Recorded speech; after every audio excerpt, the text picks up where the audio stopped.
Hello everybody at YouTube. This is TB update on his well project. I put it off for now because I found out that I'm probably going to have to drill a 100-foot chamber. Most wells around here, I don't know if y'all had seen my other video, assuming you had when I started my well. My grandfather only had to go 25 feet, but he had a open dug well which was about 8 foot around in a big open pit, maybe a little rounder, I'm not sure, but at least 8 feet, and it went down 25 to 25 feet, so he had plenty of water because of that larger chamber. Now granted, he never used a well pump on it to see how quick it would drain it. After talking it over with professional well drillers and stuff, I've discovered something, that the faster your pump pumps your well off, the quicker you could burn a pump up, especially a well pump down in the well. Submersibles like I was wanting to use, they are usually used on all 100-foot wells or deeper on submersible pumps, or you got to have a huge chamber. So when your pump on a submersible pump, the suction on it, where the water goes in, is in the middle between the motor and the pump that pulls the water up. The motor's pushing the propellers that's inside a pump upward, up through the line up to the top.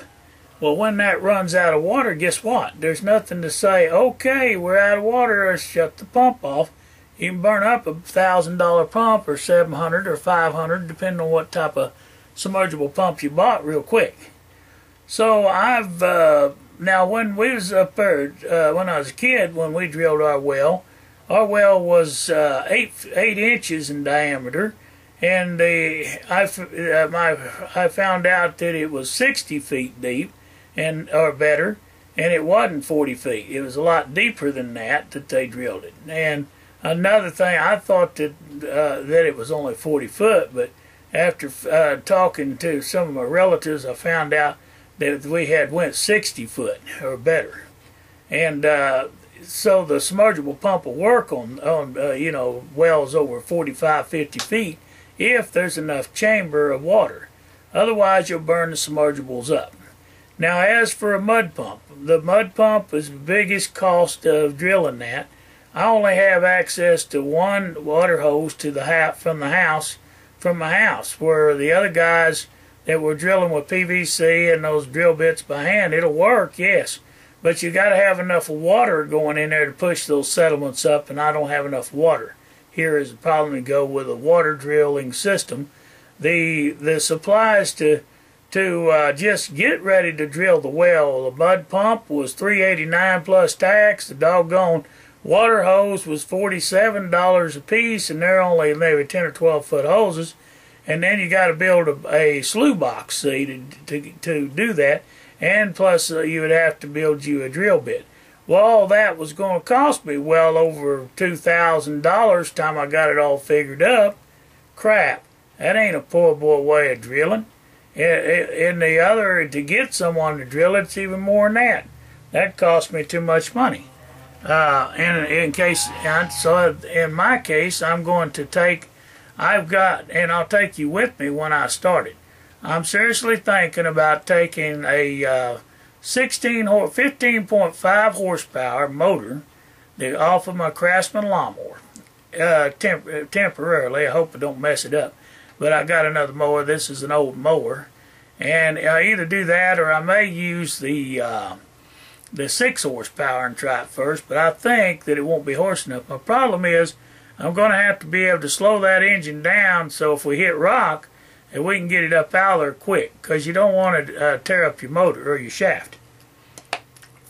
What I'm going to do, I'm going to build a drill bit, alright, still using pipe, but I'm going to make quick connectors where as we go down in the ground, we can drill probably 4 to 5 feet at a time with a drill bit cutter, and I'll add on the pipe by connecting them joint by joint, screwing metal pipe in. probably half-inch pipe, and even at that can get expensive too.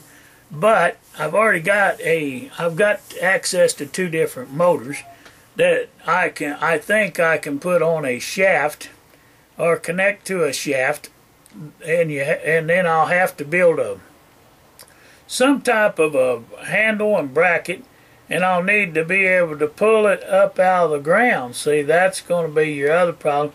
You're going to have to be able to take the motor off and then pull the shaft and your drill bit out of the ground when you're done. And I'm going to cut probably a 6 to 8 inch hole with my bit. Even though it's 2 inches in diameter, I'm going to, maybe even 1 inch black wall steel pipe. I probably won't be able to get 2-inch steel pipe. I wish I could, but I don't have the money for that. I don't know how much even the 1 inch is going to cost to go 30 or 40 feet, you know. But I may be able to go farther. May have to buy a joint of pipe a month out of my disability just to get it drilled. I don't know. But I'm looking into that option of taking one of those lawnmower motors off of the lawnmower. I'm going to have to build a bracket or do some welding or something, get some welding done, and build a drilling machine basically. And a person is what we're going to need is maybe a catwalk or something up above about I guess probably 8 or 10 feet, something like that, where we can climb up there and pull the pipe out.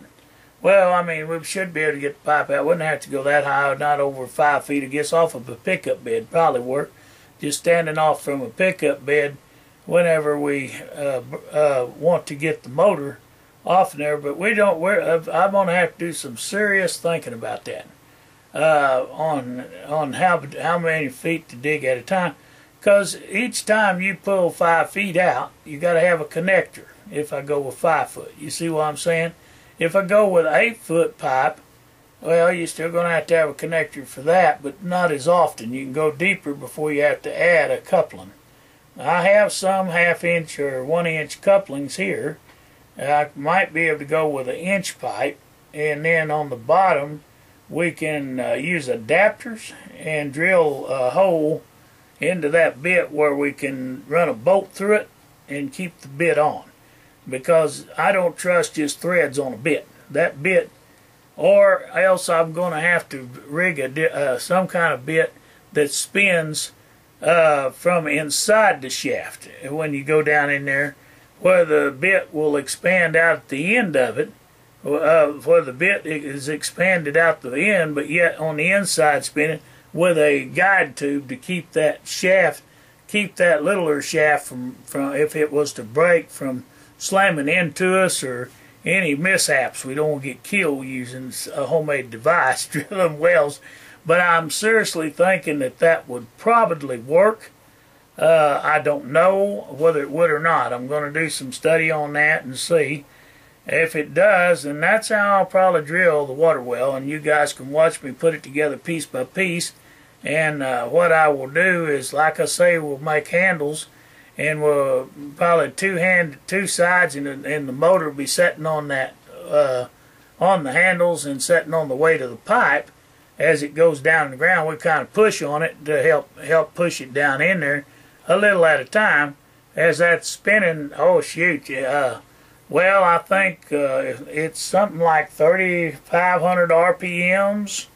I don't know, I'll have to look on my book if I use the 15.5 horsepower motor. It's going to do some serious digging, folks, real quick.